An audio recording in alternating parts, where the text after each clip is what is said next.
నమస్కారం, న్యూస్ 21కి స్వాగతం. హెడ్లైన్ చూద్దాం.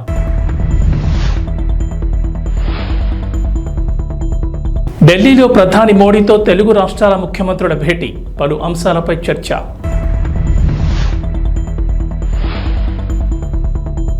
ఏపీలో వాలంటీర్లకు గుడ్ న్యూస్, చంద్రబాబు సర్కార్ కీలక నిర్ణయం.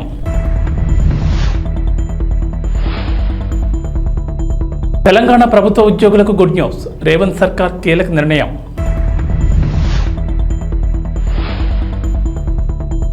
తెలంగాణకు నేడు వర్ష సూచన, పలు జిల్లాల్లో భారీ వర్షాలు. ఆంధ్రప్రదేశ్ ముఖ్యమంత్రి నారా చంద్రబాబు నాయుడు ఢిల్లీలో ఉన్నారు. బుధవారం గన్నవరం ఎయిర్పోర్ట్ నుంచి ప్రత్యేక విమానంలో బయలుదేరి ఢిల్లీకి చేరుకున్నారు. రాత్రికి ఢిల్లీ అశోక రోడ్లోని 50వ నెంబర్ బంగ్లాకు వెళ్లారు. అక్కడ ఆంధ్రప్రదేశ్ ఎన్డీఏ కూటమి ఎంపీలతో విందులో పాల్గొన్నారు. రాత్రికి హస్తిన్లోనే బస చేశారు. ఇవాళ షెడ్యూల్లో భాగంగా ప్రధానమంత్రి నరేంద్ర మోడీతో పాటు పలువురు కేంద్ర మంత్రులతో చంద్రబాబు సమావేశం కానున్నట్లు తెలుస్తోంది. ఇవాళ ఉదయం 10:15 ప్రధాని నరేంద్ర మోడీతో చంద్రబాబు భేటీ అయ్యారు. అనంతరం రక్షణ, హోం, ఉపరితల రవాణా, వాణిజ్య, గ్రామీణాభివృద్ధి, పట్టణాభివృద్ధి శాఖల కేంద్ర మంత్రులను కలవనున్నారు. శుక్రవారం కేంద్ర ఆర్థిక మంత్రి నిర్మలా సీతారామన్తో సమావేశం కాబోతున్నారు. ఢిల్లీ పర్యటనలో ప్రధానంగా రాష్ట్రానికి సంబంధించిన సమస్యలపై ప్రధాని మోడీ సంబంధిత శాఖల దగ్గర ప్రస్తావిస్తారు. ముఖ్యంగా రాష్ట్ర ఆర్థిక పరిస్థితిపై నివేదికలు కూడా ఇవ్వబోతున్నట్లు సమాచారం.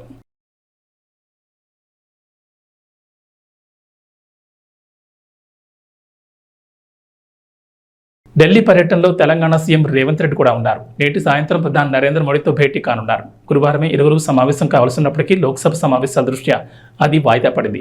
ఇవాళ సాయంత్రం ప్రధానితో భేటీకి సీఎం రేవంత్ రెడ్డికి అపాయింట్మెంట్ లభించినట్లు తెలిసింది. అయితే ఈ విషయమై రాష్ట్ర ప్రభుత్వం ఎలాంటి అధికారిక ప్రకటన విడుదల చేయలేదు.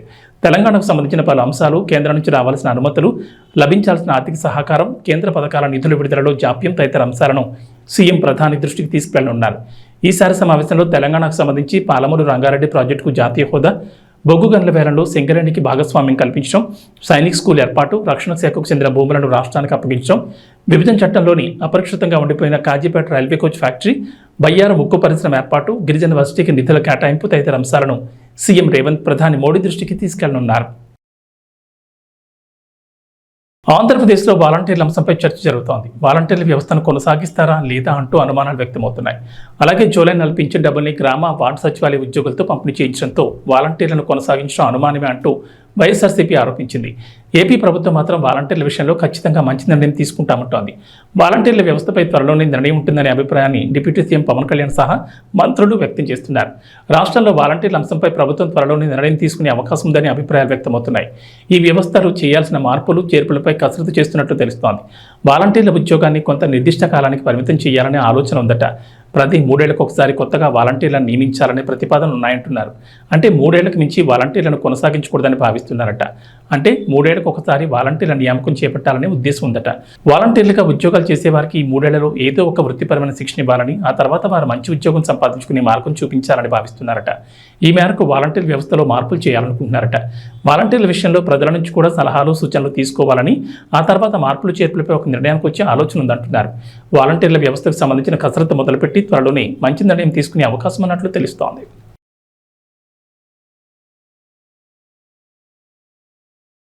Andhra Pradesh deputy CM, Janasena party అధినేత పవన్ కళ్యాణ్ కీలక నిర్ణయం తీసుకున్నారు. పిఠాపురంలో సొంతంగా ఇల్లు కట్టుకునేందుకు సన్నాహాలు మొదలుపెట్టారు.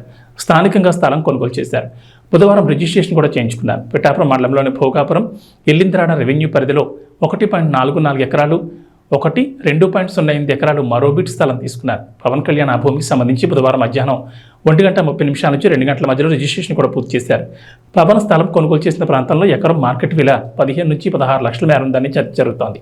అంటే ఈ భూమి విలువ కోట్లలో ఉంటుందంటున్నారు. అంతేకాదు, జనసేన నేతలు మరో 10 ఎకరాల తోటలు కొనేందుకు సిద్ధమవుతున్నట్లు తెలుస్తోంది. పవన్ కళ్యాణ్ పిఠాపురంలో ఇంటి నిర్మాణం కోసం కొనుగోలు చేసిన భూమిలో 2 ఎకరాల స్థలంలో క్యాంప్ ఆఫీస్, మిగిలిన స్థలంలో ఇల్లు కట్టుకోవాలని భావిస్తున్నారు. తాను ప్రాతినిధ్యం వహిస్తున్న పిఠాపురం వాస్తవ్యుడిగా ఉంటానని బహిరంగ సభలో డిప్యూటీ సీఎం ప్రజల ముందే ప్రకటించారు. ఇప్పుడు ఆ దిశగా స్థలం కొనుగోలు చేసి ఇంటి నిర్మాణానికి సిద్ధమవుతున్నారు. పిఠాపురంలో మీకు చెప్పాను ఇందాకే, సాయంత్రం రిజిస్టర్ చేశాను ల్యాండ్ అని. త్వరలోనే అక్కడ నా ఇల్లే కడతాను, ఆఫీస్ కూడా కడతాను, క్యాంప్ ఆఫీస్ ఇక్కడ కడతాను.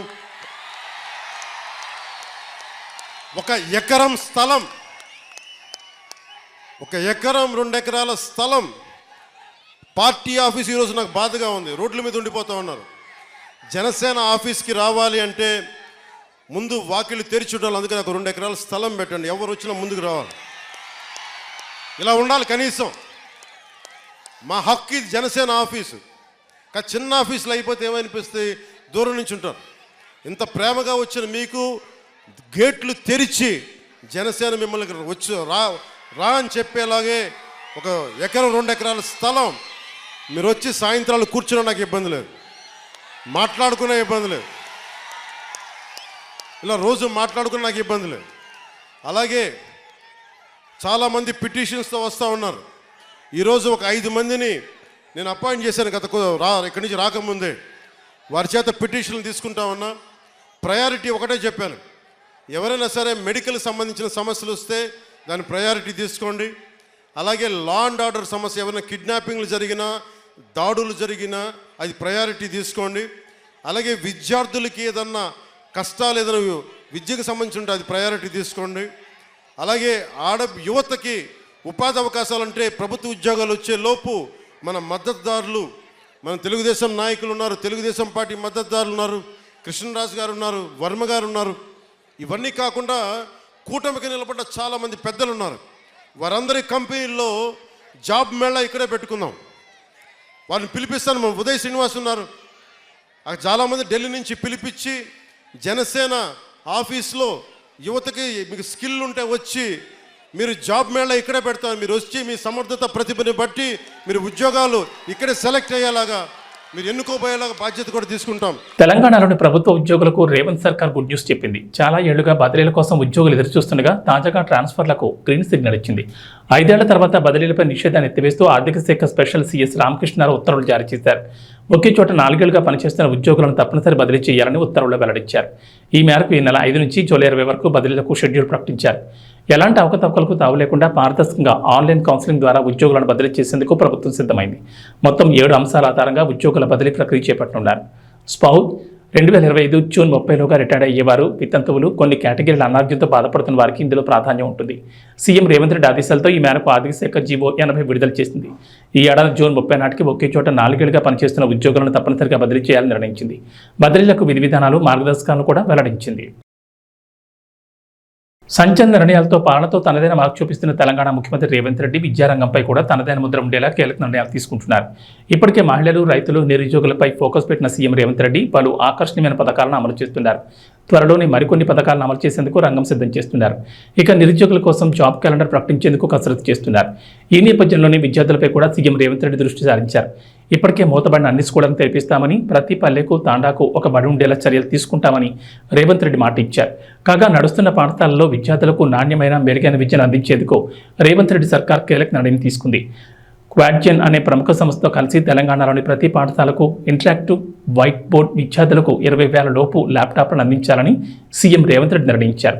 రాష్ట్రంలో 5G మొబైల్ నెట్వర్క్ను మరింత విస్తృతం చేసేందుకు చర్యలు కూడా చేపట్టారు. హైదరాబాద్ నుంచి శంషాబాద్ రాజీవ్ గాంధీ ఇంటర్నేషనల్ ఎయిర్పోర్ట్కు బస్సుల్లో రాకపోకలు సాగించే వారి కోసం తెలంగాణ ఆర్టీసీ కొత్తగా బస్ పాస్ తీసుకొచ్చింది. ఈ రూట్లో పుష్పక్ ఏసీ జనరల్ బస్ పాస్ను ప్రవేశపెట్టింది. ఈ బస్ పాస్ ధరను 5,000గా డిసైడ్ చేశారు. నెలవారీ బస్ పాస్తో పుష్పక్ ఏసీ బస్సులే కాకుండా హైదరాబాద్ నగరంలోని ఇతర బస్సుల్లోనూ ప్రయాణించవచ్చు. గ్రేటర్ పరిధిలో ఏ బస్సులోనైనా ఎక్కడి నుంచి ఎక్కడికైనా ప్రయాణించేందుకు వెసులుబాటు కల్పించారు. ఇదే కాకుండా జనరల్ రూట్ పాస్ను కూడా టీజీఎస్ఆర్టీసీ అధికారులు ప్రవేశపెట్టారు. బాలాపూర్, క్రాస్ రోడ్, సెల్వీనగర్, శంషాబాద్, అరంఘర్, గచ్చిబౌలి నుంచి ఎయిర్పోర్ట్ వరకు రూట్ పాస్ను అందుబాటులోకి తీసుకొచ్చినట్లు గ్రేటర్ ఆర్టీసీ ఈడీ వెల్లడించారు. ఎయిర్పోర్ట్ వరకు రూట్ పాస్ ధరలు శంషాబాద్ నుంచి 2,000, అరంఘర్ నుంచి 3,000, బాలాపూర్ క్రాస్ రోడ్ నుంచి 3,000, ఎల్బీనగర్ నుంచి 4,000, గచ్చిబౌలి నుంచి 4,000గా నిర్ధారించారు. తెనాలి గవర్నమెంట్ హాస్పిటల్లో రాష్ట్ర మంత్రి నాదెండ్ల మనోహర్ తనిఖీ చేశారు. ఈ సందర్భంగా హాస్పిటల్ ఆవరణలో పరిశుభ్రత పాటించాలని, లేకపోతే కఠిన చర్యలు తీసుకుంటామని హెచ్చరించారు. ఏం పేరు మీది? విజయసారథి సార్. మన 28th January sir.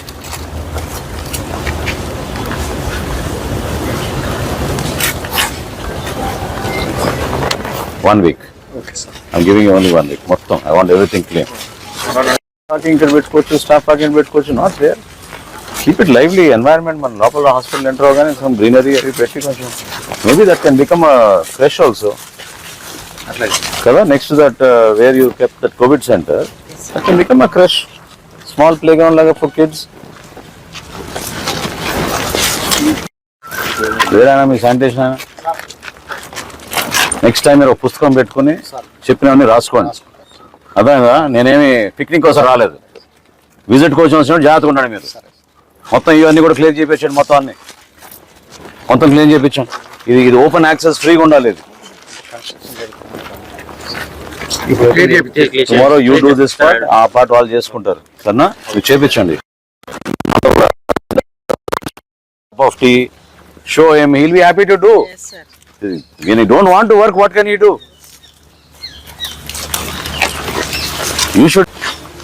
You prioritize some items, Anmandagaru, HDS ki. That is not enough. What is that? The size of bins in a general hospital should be very, very big. You can't keep those bins. ఇక్కడే సగం రోగాలు వస్తున్నాయి. ఆ వాసన, ఆ పరిస్థితి చూస్తుంటే చూడండి ఎట్లా ఉంది. క్విక్గా బ్యాకప్ చేసుకుని ఈ ఏరియా కొంచెం మొత్తం తీసేసి కీప్ ఇట్ ఫర్ ఎవరు మన వర్క్ ఇన్స్పెక్టర్ ఇంజనీరింగ్ ఎవరు రాలేదు కదా, నెక్స్ట్ హెచ్డిఎస్కి నాకు ఎస్టిమేట్స్ కావాలి. Okay, this entire area you keep cement so that we can keep our emergency vehicles here. Once they come and drop a patient, they should be able to turn here. So ఈ ramp కట్టేసి ఇది మొత్తం area చూసుకోండి మీరు. మొత్తం ఈ area CC చేయించాం.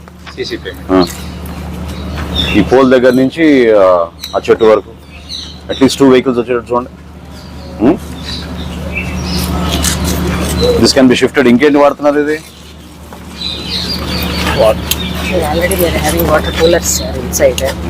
But we have piped water supply. We are not getting. We are having 2 And what is that doing there? We are having 2 RO plants. RO plant కాదు, municipality will supply to you piped water plant, water facility. తీసుకోలేదు sir మా దగ్గర నుంచి supply ఉంది. We are having groundwater, sir. That's why we are. No, don't take ground water. మన pipe line ఎక్కడ వరకు వచ్చింది? అమరావతి ప్లాట్స్ ఉంది కదా మొత్తం. ఉంది సార్, ఏరియాలో వస్తుంది సార్ వాళ్ళ రిక్వైర్మెంట్ ఏంటో చూడండి. Will give you water from Krishna river. మీకు అంతగానే ఏం కావాలి? మీరు ఎందుకు అనవసరంగా ఇవన్నీ పెడుతున్నారు? చూడండి అసలు పరిస్థితి అక్కడ. అసలు దిస్ ఇస్ ద వే మనం హాస్పిటల్లో శానిటేషన్ పెడతాం. ఇంకా బయట గురించి ఏం మారుతాం? ఎన్ని రోజులు అయింది అన్నారు మీరు వచ్చి? విజయ్ కృష్ణ మీ పేరు? ఎన్ని రోజులు అయింది? 20 days sir. 20 days. Issue memo to him. I thought 4 days. Okay?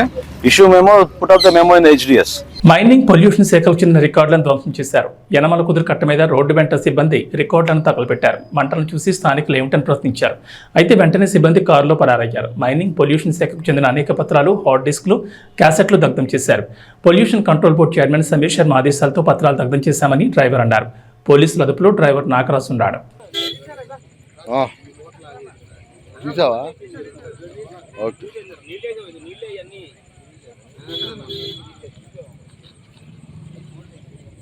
ఆ మోటార్లు చూడు నారాజు.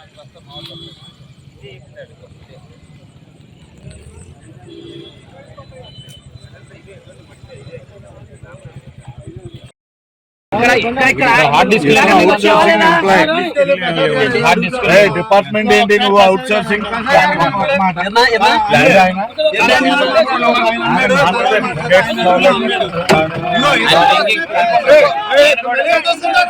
ఈయన కూడా డ్రింకింగ్ లో ఉన్నాడు.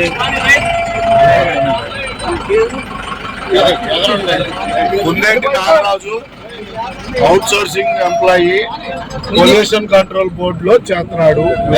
ప్లానింగ్ డిపార్ట్మెంట్ ప్లానింగ్ డిపార్ట్మెంట్ ఏం చేస్తుంటారు మీరు? డ్రైవర్ డిపార్ట్మెంట్ కాగితాలు ఎక్కడ పెడతారు? క్యాబినెట్ మీటింగ్ లో. ప్రభుత్వ హాస్టల్లో మౌలిక సదుపాయాలు మెరుగుపరిచి విద్యార్థులకు ఉత్తమ బోధన అందించేందుకు అవసరమైన అన్ని చర్యలు తీసుకుంటామని రాష్ట్ర సాంఘిక సంక్షేమ శాఖ మంత్రి స్వామి అన్నారు. కలెక్టర్ అన్సారియా, ఎమ్మెల్యే దామచర్ల జనార్దన్తో కలిసి ఒంగోలు భాగ్యనగర్లో ఉన్న భద్రుల పాఠశాలను, సాంఘిక సంక్షేమ హాస్టల్ను ఆకస్మిక తనిఖీ చేశారు. హాస్టల్లోని బాలికలకు అందుతున్న వసతులు మరియు వారి సమస్యలను స్వయంగా అడిగి తెలుసుకున్నారు. ఈ సందర్భంగా విద్యార్థులు హాస్టల్లో పలు సమస్యలను మంత్రి దృష్టికి తీసుకొచ్చారు. విద్యార్థులకు వారికి కావాల్సిన మౌలిక సదుపాయాలను వెంటనే అందించాలని సంబంధిత అధికారులను మంత్రి ఆదేశించారు. రాష్ట్రంలోని అన్ని ఎస్టీ, బీసీ హాస్టల్లో మౌలిక సదుపాయాలు పెంపొందించి వారికి నాణ్యమైన విద్యతో పాటు నైపుణ్యాన్ని కూడా పెంచేందుకు రాష్ట్ర ప్రభుత్వం అన్ని చర్యలు తీసుకుంటుందని మంత్రి తెలిపారు. ఈ కార్యక్రమంలో మంత్రితో పాటు సాంఘిక సంక్షేమ శాఖ డిప్యూటీ డైరెక్టర్ లక్ష్మణ్, దివ్యాంగుల సంక్షేమ శాఖ సహాయ సంచాలకులు అర్చన, ఒంగోలు ఆర్డీఓ సుబ్బారెడ్డి తదితరులు పాల్గొన్నారు.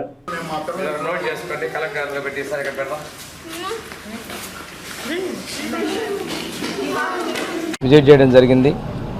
అది కూడాను 14-19 మధ్యలో తెలుగుదేశం పార్టీలో ప్రభుత్వంలో దంచాల జనార్దన్ గారు ఎమ్మెల్యేగా ఉన్న టైంలో అక్కడ బిల్డింగ్ నిర్మాణం చేయడం జరిగింది. అక్కడ కూడా ఇప్పుడే కలెక్టర్ గారు చెప్పినట్లుగా కొన్ని మార్పులు తీసుకొని రావాల్సిన అవసరం ఉంది. ముఖ్యంగా బాత్రూమ్కి వెళ్ళినప్పుడు వాళ్ళకి ఏదైనా ఇబ్బంది వస్తే మనలాగా పిలిచలేరు, మాట్లాడలేరు. కాబట్టి ఒక ఎమర్జెన్సీ బెల్ సిస్టమ్ ఒకటి ఏర్పాటు చేయాలనేది నేను ఏడీ డిజేబుల్డ్ వారికి తెలియజేయడం జరిగింది. తర్వాత సాంఘిక సంక్షేమ డిగ్రీ పోస్ట్ మెట్రిక్ హాస్టల్ 2, 3ని గౌరవ ఒంగోలు ఎమ్మెల్యే దామచల జనార్దన్ గారు కలెక్టర్ గారితో కలిసి విజిట్ చేయడం జరిగింది. ఇప్పుడు ఇక్కడ ఉన్నటువంటి సమస్యల ప్రధానంగా జంగిల్ బాగా పెరిగిపోయింది. ఈ హాస్టల్ బిల్డింగ్ కూడా ఆ రోజున జనార్దన్ గారు ఎమ్మెల్యేగా ఉన్న సమయంలోనే ఏర్పాటు చేయడం జరిగింది. ఇక్కడ గొప్ప విశేషం ఏంటంటే Damacharla Anjaneyulu polytechnic college, Damacharla Sakkubayamma women's college పక్కన ఉండటం, ఈ హాస్టల్ ప్రెమిసెస్ కూడా ఇందులో ఏర్పాటు చేయడం, వారి మనవడు జనార్దన్ గారు ఉన్న సమయంలో హాస్టల్ బిల్డింగ్ నిర్మాణం చేయటం, ఇక్కడ పిల్లలు కూడా 2 చోట్ల నుంచి చదువుకోవడం అనేది వారి కుటుంబానికి వీటన్నిటికీ కూడా అనుబంధం ఉన్నది. ఇప్పుడు కూడా వెంటనే ఇక్కడ డ్రైనేజ్ సిస్టమ్ వేసి కూడా మున్సిపల్ కమిషనర్కి వారు ఉత్తర్వులు ఇచ్చారు, డ్రైనేజ్ సిస్టమ్ కనెక్ట్ చేయమని.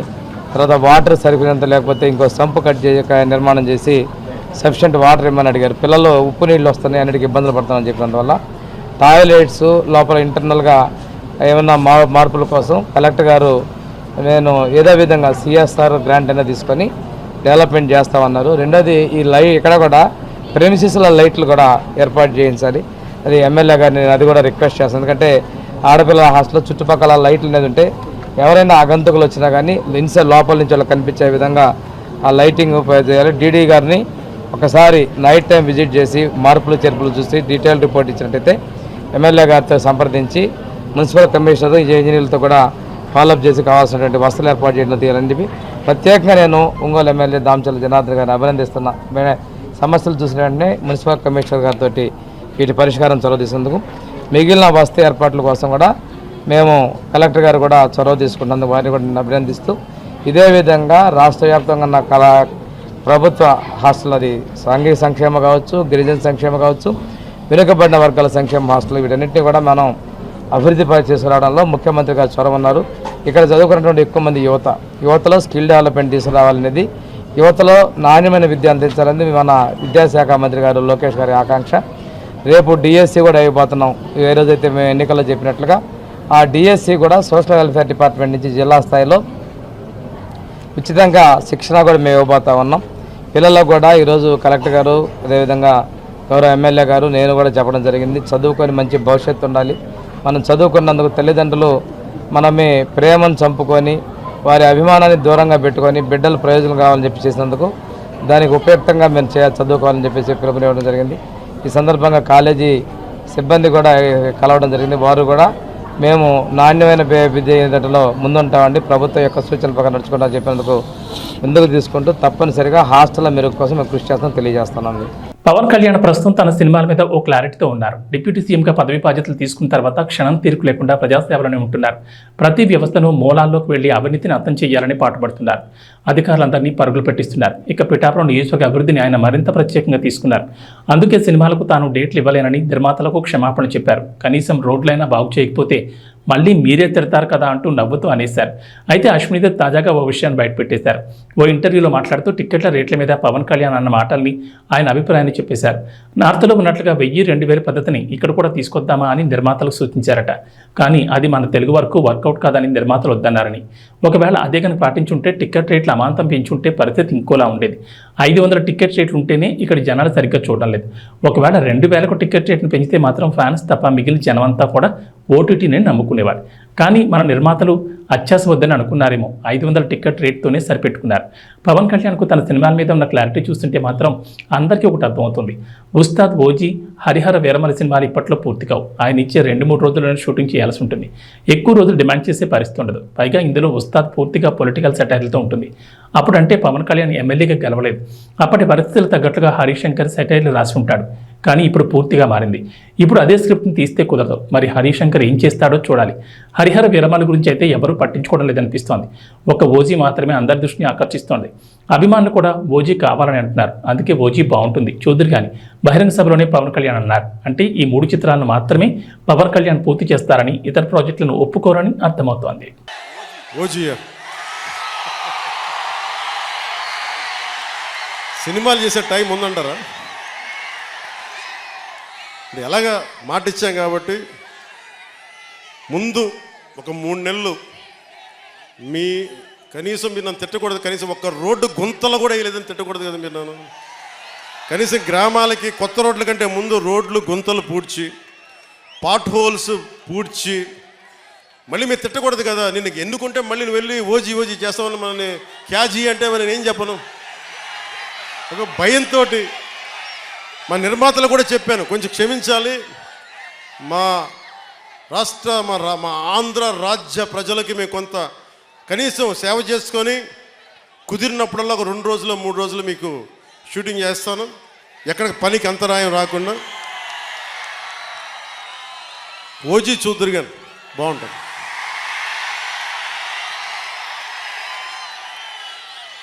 పదమూడేళ్ల తర్వాత మళ్లీ ఐసీసీ ట్రోఫీ గెలవడంతో టీమిండియా ఆటగాళ్ల ఆనందానికి అవతలేవు. T20 ప్రపంచ కప్ ఫైనల్ ముగిసిన తర్వాత మైదానంలో ఓ రేంజ్లో సెలబ్రేషన్ చేసుకున్నారు. ఇక బెరిల్ తుఫాన్ కారణంగా గత శనివారం నుంచి బార్బడోస్లోని చిక్కుకుపోయిన భారత జట్టు ఎట్టకేలకు స్వదేశానికి చేరుకుంది. ఇవాళ ఉదయం 6 గంటల ప్రాంతంలో ఢిల్లీ విమానాశ్రయంలో దిగారు. బీసీసీ ఏర్పాటు చేసిన ప్రత్యేక ఎయిర్ ఇండియా విమానంలో ఆటగాళ్లు, వారి కుటుంబ సభ్యులు, సిబ్బంది, మీడియా ప్రతినిధులు ఇండియాకు చేరుకున్నారు. ఎయిర్పోర్ట్లో ఆటగాళ్లకు అభిమానులు ఘనస్వాగతం పలికారు. అయితే విమానంలో టీమిండియా ప్లేయర్లు చేసిన సెలబ్రేషన్స్ తాలూకా వీడియో ఒకటి ఇప్పుడు నెట్టింట వైరల్ అవుతోంది. ఈ వీడియోను బీసీసీఐ తన అధికారిక ఎక్స్ ఖాతా ద్వారా అభిమానులతో పంచుకుంది. కెప్టెన్ రోహిత్ శర్మ ఫన్నీ ఎక్స్ప్రెషన్తో వీడియో మొదలైంది. విమానంలో రోహిత్ చేష్టలు చాలా ఫన్నీగా ఉన్నాయి. ఆ తర్వాత ట్రోఫీతో విరాట్ కోహ్లీ, జస్ప్రీత్ బుమ్రా, రిషబ్ పంత్, హర్షదీప్ సింగ్, అక్షర్ పటేల్, సూర్యకుమార్ దంపతులు కనిపించారు.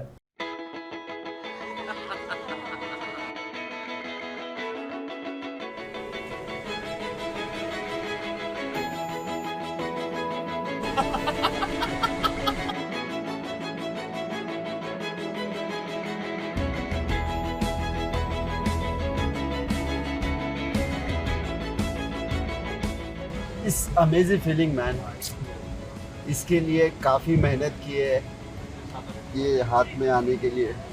आई एम सो ब्लेस कि मैं आज ये ट्रॉफी और ये ब्यूटीफुल मेंबर जो प्लेइंग 11 जो टॉप 15 है, तो बहुत ही अच्छा लग रहा है. So excited.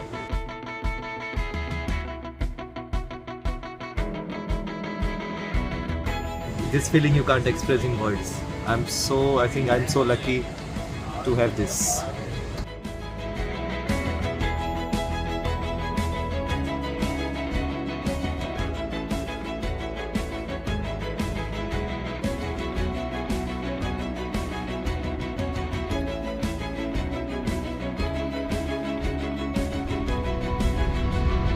ఇక వాతావరణ విషయానికి వస్తే తెలంగాణలో వర్షాల కోసం రైతులు ఎదురు చూస్తున్నారు. ఇప్పటికే విత్తనాలు విత్తుకోక గింజలు మొలకెత్తాయి. అయితే మొక్కలు ఏపుగా పెరిగేందుకు వర్షంపై ఆధారపడాల్సిన పరిస్థితి.